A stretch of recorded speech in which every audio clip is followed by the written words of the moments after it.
अस्सलामुअलैकुम। आप देख रहे हैं अलिफ शोबिज़ सीक्रेट्स। दूरे फिशान सलीम की बहन तो उनकी डिटो कॉपी ही निकली, कितनी खूबसूरत नज़र आती हैं। दोनों में बहनों में फ़र्क करना ही मुश्किल है। आइए मुकम्मल डिटेल्स जानते हैं। तो उससे पहले अगर आप मेरे चैनल अलिफ शोबिज़ सीक्रेट्स पर नए हैं तो मेरे चैनल को ज़रूर सब्सक्राइब कर लें ताकि शोबिज़ से आने वाली तमाम अपडेट्स आपको बर वक़्त मिल सकें।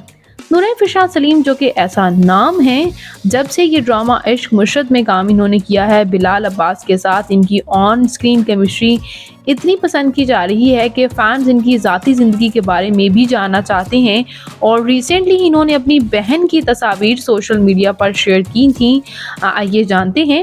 व्यूअर्स, नूरे फिशान सलीम जो हैं वो मशहूर डायरेक्टर सलीमुल हसन की बेटी हैं और उन्हीं से इंस्पायर होकर इन्होंने शोबिज़ को ज्वाइन किया था। इनकी एक बहन भी है, जैसे कि आप स्क्रीन पर देख सकते हैं। ये हैं इनकी बहन जो कि बिज़नेस पढ़ रही हैं, बिज़नेस की जो तालीम हासिल कर रही हैं और यही है अपने बहन भाइयों में जिन्होंने शोबिज़ को ज्वाइन कर रखा है।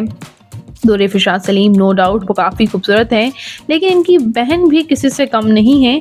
जैसे कि आप स्क्रीन पर देख ही सकते हैं, इनकी बहन यूँ तो स्क्रीन पर नज़र नहीं आई, लेकिन इन तस्वीर को देखकर ऐसे ही लगता है जैसे कोई मॉडल ही हो। तो व्यूअर्स, नूरे फिशान सलीम आपको कैसी लगती हैं? आपको इनका ड्रामा इश्क मुझसे ज़्यादा पसंद है या फिर ड्रामा कैसी तेरी खुदगर्जी? इन दोनों ड्रामाज में से आप किसको वोट करेंगे? कमेंट्स में अपनी कीमती राय का इज़हार कीजिएगा। मैं मिलूँगी किसी नई वीडियो के साथ बहुत ही जल्द। अपना और अपने प्यारों का ढेरों सा ख्याल रखिएगा। अल्लाह ने के पान।